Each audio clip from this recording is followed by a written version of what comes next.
Assalamualaikum warahmatullahi wabarakatuh. Ketemu lagi dengan saya Pak Giri.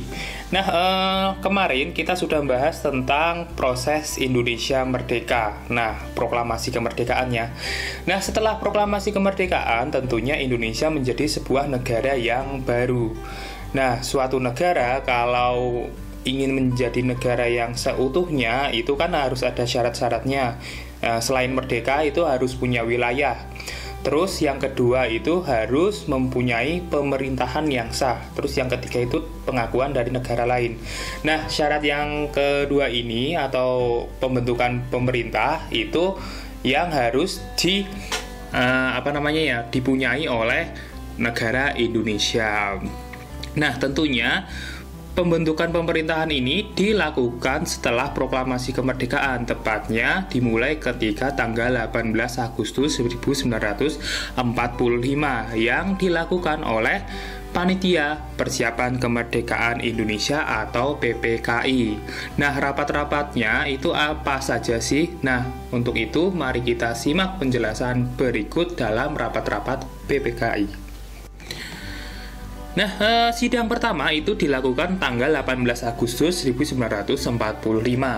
Namun, sebelum sidang itu dimulai, ada beberapa tokoh yang berdiskusi mengenai bunyi dasar negara pada sila yang pertama. Nah, sila yang pertama itu kan hasil Piagam Jakarta, itu bunyinya adalah ketuhanan berdasarkan syariat-syariat Islam bagi para pemeluknya. Nah, Muhammad Hatta itu mendapatkan masukan dari berbagai pihak. Jika bunyi sila pertama masih seperti itu, maka tidak akan mendapat dukungan dari wilayah Indonesia di bagian timur. Maka dari itu, setelah berdiskusi sangat alot, bunyi dasar negara itu diganti menjadi ketuhanan yang Maha Esa, yang artinya itu lebih umum, tidak hanya Islam tapi ke agama-agama lain. Nah, setelah itu dimulai sidangnya. Nah, sidang yang pertama ini itu membahas atau mengesahkan Undang-Undang Dasar Negara Republik Indonesia yang kemudian itu disebut sebagai Undang-Undang Dasar 1945. Nah, undang-undang ini adalah aturan. Jadi, kalian sebagai warga negara hidup di Indonesia itu harus mengetahui undang-undang atau aturan-aturan yang ada di negara Indonesia. Seperti itu ya. Terus yang kedua adalah memilih dan menetapkan Insinyur Soekarno sebagai presiden dan Muhammad Hatta sebagai wakil presiden secara aklamasi, sehingga Indonesia itu menganut sistem pemerintahan presidensial. Terus yang terakhir adalah membentuk Komite Nasional sebagai pembantu presiden sebelum terbentuknya DPR atau lembaga legislatif. Nah, sidang kedua itu dilakukan tanggal 19 Agustus 1945. Nah, isinya adalah menetapkan 12 kementerian dalam pemerintahan dan 4 menteri negara. Bisa dicari sendiri nanti kementeriannya itu apa aja. Terus membagi daerah Republik Indonesia itu menjadi 8 provinsi. Yang paling banyak provinsinya itu adalah Jawa, seperti itu. Nah, yang selanjutnya adalah sidang PPKI yang ketiga, yaitu tanggal 22 Agustus 1945.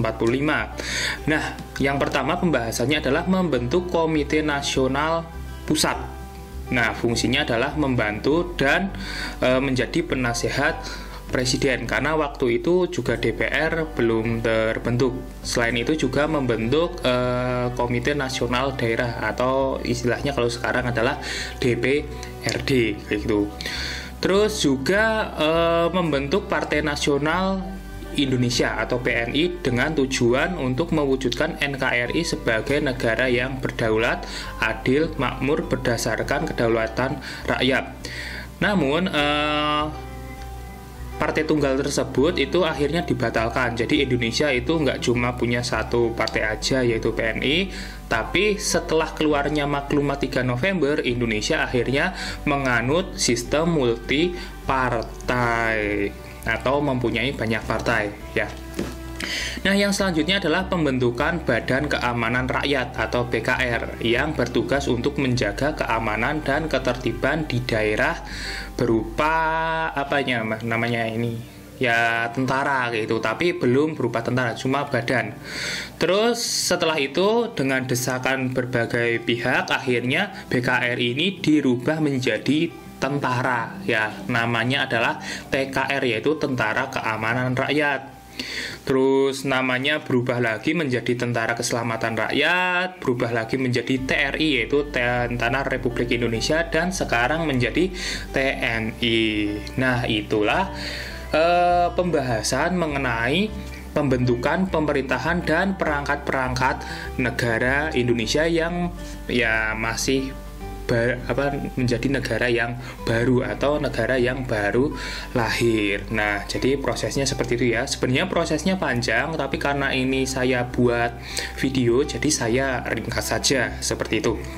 Nah, seperti biasa di akhir video itu ada pertanyaan. Pertanyaannya adalah, jelaskan mengapa sila pertama sebelum sidang PPKI itu harus diganti.